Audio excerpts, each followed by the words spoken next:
When I was 19, my cousin Evan left me at a gas station in the middle of the Arizona desert and never came back. No call, no explanation, just gone. I stood there in 110-degree heat, wearing flip-flops and a threadbare hoodie, watching his pickup disappear down the highway like it was some kind of joke. I didn't even have my phone. He'd taken it to charge, along with my wallet and backpack. We were supposed to be on a celebratory road trip before college. At least that's what he'd told me. My name's Noah. After my parents died in a car accident when I was 11, I moved in with my aunt and her son, Evan. She was my dad's older sister, and from day one, she made it clear I wasn't part of her real family. I was just a responsibility, an obligation, something she never asked for. She never hit me. That would have made things simpler. No, my punishment came in quieter ways. Cold dinners, ignored birthdays, constant comparison to her perfect son. Evan was the golden boy, star athlete, decent grades, charming as hell. And he knew it. I was the help. I washed dishes, cleaned the garage, did his laundry when he was too busy training. I told myself I didn't mind, that someday it would pay off, that once I got out and earned my own way into college, things would be different.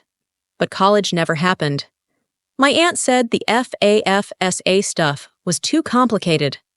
Evan needed help with his business classes. She said I was better off getting a job and learning some real skills. I believed her. So that summer, when Evan offered to take me on a week-long road trip, just the two of us, no parents, I jumped at it. I thought it was his way of saying thank you, maybe even trying to be a brother. We drove from New Mexico to Arizona in a single day, blasting music, making jokes, even reminiscing about dumb things we did as kids. For the first time in years, I felt like maybe I wasn't invisible. Then we pulled over at this dusty gas station near Winslow. He handed me a 20 and said, "Grab some snacks, I gotta take a leak." I went inside, picked out a couple sodas and chips, used the restroom, maybe 10 minutes tops. When I came back out, the truck was gone. At first, I figured he was messing with me, hiding behind the station, testing how long I'd panic. I walked around the building. Nothing. I asked the clerk if he'd seen a red Ford Ranger. He said, yeah, it peeled out 5 minutes ago. That was when the heat started sinking in. Not just the sun, but the truth. I wasn't forgotten. I was abandoned. The guy behind the counter offered to call someone for me, but I didn't know who. My aunt didn't answer unknown numbers. I didn't have friends. I wasn't allowed to hang out after school. All I had was Evan. I sat outside on the curb, snacks untouched, as hour after hour passed. A couple of travelers came and went. A biker gave me a nod. A woman asked if I needed help. I lied and said my brother went to get something and was taking a while. But I knew. As the sun dropped behind the cliffs and the gas station lights flickered on, a sharp chill cut through the desert air. That's when I stopped waiting. I stood up, and I made a decision that would change everything. Not just for me, but for them too. Because if Evan wanted to see what my life looked like without him, he was about to find out. I didn't have a plan, just resolve. That night, after Evan left me roasting like roadkill in the desert, I walked 3 miles down a cracked service road until I found a tiny diner still open.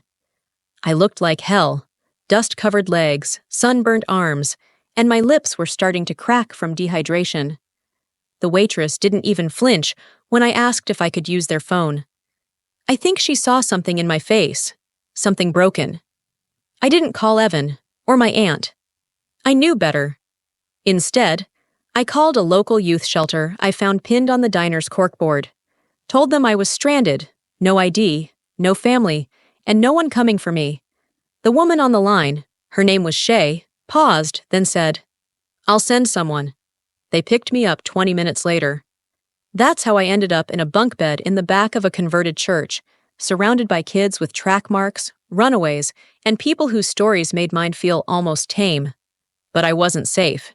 See, when you grow up in a house where love is a performance and loyalty is a currency, You learn not to expect anything for free. That first night at the shelter, I barely slept. Every noise made me flinch. Every laugh sounded like a setup.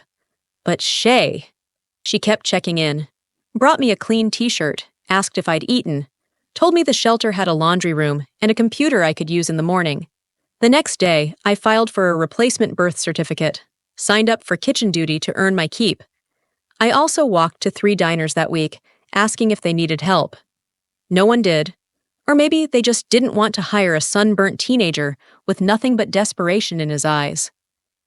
Until I found Manny's. It was a run-down taco joint wedged between a pawn shop and a liquor store. The sign was half-lit. The AC was broken, but the food smelled real, like memories. Manny, the owner, took one look at me and said, "You steal, I call ICE. You work, I pay cash. You good?" I nodded so fast my neck cracked. That was my life for the next 2 months. Wake up. Kitchen duty. Walk to Manny's. Chop onions until my fingers went numb. Burn myself on the grill. Walk back to the shelter. Sleep. Repeat. No phone, no social media. Just survival. I eventually earned enough for a used flip phone and a preloaded card. Still didn't call my aunt. Still didn't reach out to Evan. But I did check Facebook. That was the gut punch. He was posting photos of his epic summer adventure, smiling in Vegas, tagged at a pool party in Phoenix, posing with girls, calling it the best trip ever. One picture was dated the exact day he left me. His caption? "Some people just can't hang." That's when the anger came back. No, not anger. Rage. A hot, focused rage that made me see everything with brutal clarity. He hadn't just forgotten me. He planned it, left me on purpose, then lied about it like I was a throwaway joke. And my aunt? She commented on the post. "So proud of you, Evan. You deserve the world." Deserve. That word rang in my head like a siren. She never called, never filed a missing persons report, never once asked if I was alive. To them, I'd already been erased, so I did the same. I erased them. I started using a new name, just a variation of my middle name. Applied for work under that name. Got a new state ID under that name, a new bank account, a new life. But that wasn't the twist. The twist came the night I was closing up Manny's alone, mopping the greasy floor, when the bell over the door chimed. A man walked in, early 30s, tan, too polished to be from that part of town. He held up a photo. "Have you seen this kid?" It was me. The me from before. The me they left behind. My heart nearly stopped. "His name's Noah. He's been missing for 2 months. His family's looking for him." I stared at the man, then at the photo, and for the first time in my life, I lied without flinching. "Sorry," I said, folding the mop. "Doesn't look familiar." He thanked me and left. I locked the door behind him and leaned against it, chest heaving, the weight of the world pressing down. They were looking for me. Not out of love. Something else. And I was about to find out what. I couldn't sleep that night. After the man walked into Manny's, holding my face on a missing poster, every shadow felt like it had eyes. Every car that passed the shelter made me flinch. I kept expecting someone to grab me from behind and drag me back to that suffocating house with its fake smiles and barbed compliments. But no one came. Not that night, not the next day, not the week after. I kept working, saving, building my life in quiet, invisible steps. 3 years went by. I moved out of the shelter and into a shared apartment with 3 other guys from the restaurant scene. Saved enough for community college night classes. Got promoted to sous chef when Manny finally admitted he was too old to keep doing doubles. Life wasn't perfect, but it was mine. And for once, I didn't feel like I had to apologize for existing. Then she walked in. It was a Tuesday. Hot as hell. The AC in the front half of the restaurant was busted again, so I was working the back grill in nothing but my apron and undershirt, sweating like a busted pipe. She sat at the counter, ordered 2 carne asada tacos, and asked if Noah still worked here. I froze mid-slice. It was my aunt, older, thinner. Her hair dyed too dark, her makeup trying too hard. She looked tired, but not broken. She smiled when I stepped out of the kitchen, like nothing had happened, like we were just long-lost family reconnecting after a silly misunderstanding. "Noah," she said, rising from the stool, arms half lifted like she expected a hug. I didn't move. She dropped her arms, cleared her throat. "Look, I know. We messed up. But Evan's in a rough spot. He needs help. And I heard you're doing well." There it was. Not even 5 minutes of pretending to care before she brought up Evan. I didn't say a word. Just stared at her, letting the silence stretch long and uncomfortable. Then she sighed, pulled something from her purse, and slid it across the counter. A wedding invitation. Evan's wedding. Next month. City, mine. Venue, 4 blocks from Manny's. "Maybe you could stop by, surprise him. He'd love to see you. We all would." I picked up the invitation like it was radioactive. The paper was thick, cream-colored, with gold lettering. A little handwritten note in the corner said, "Hope to see you there, bro." Brother, I wanted to laugh, or scream, or burn the damn thing. Instead, I folded it neatly, put it back in the envelope, and said, "I'll think about it." She looked relieved, like it was already a yes. Spoiler, it wasn't. But I did think about it. A lot. For the next 4 weeks, I planned. Quietly. Meticulously. Every night after work, I sat in my tiny studio, staring at that invitation, letting every memory of that gas station flood back into my veins like gasoline. And then, the day came. I didn't go to the ceremony, didn't show up at the reception either. I waited. Until the honeymoon. See, what Aunt Melanie didn't know was that I had a mutual connection, someone who worked at the resort Evan and his new bride had booked in Cabo, a dishwasher who'd once trained under me. And when I asked if he could help me deliver a gift, he didn't hesitate. I shipped a small package, just one item. Inside was a printed photo of me, standing next to the missing person poster the man brought into Manny's 3 years ago, smiling. Behind it was a handwritten note. "You left me in the desert. But look who came out clean. No signature, no return address. But I know Evan got it, because the next day, my fake social account got a DM. Just one word. Why? I didn't respond. Because I wasn't done yet. If you've ever been robbed of your voice like this, hit 2 in the comments. I know I'm not the only one. Revenge is a dish best served calculated, and I had 12 years to perfect the recipe. After that message, just one pathetic word, why? I knew Evan was unraveling, but that was only the appetizer. The real meal? That would be served publicly. See, I'd spent the last few years building my life from ashes. I'd gone from sleeping on floors to running my own small but beloved bakery downtown, Noah's Crumbs. Cute name, solid following, amazing reviews.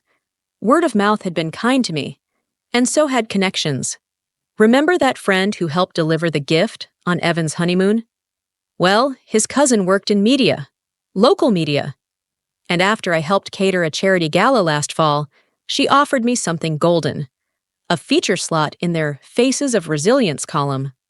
Spotlight on local entrepreneurs who overcame adversity. I'd said no at the time. Too risky, too much exposure. But now, I said yes. The interview was simple. Tell my story, no names, no specifics that could invite legal trouble. Just a kid who was left behind, who fought to survive, who built something beautiful out of what was meant to be broken. The article ran on a Friday.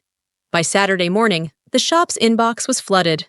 Orders, letters, journalists reaching out, messages from strangers saying things like, "Your story saved me," or "You made me feel seen."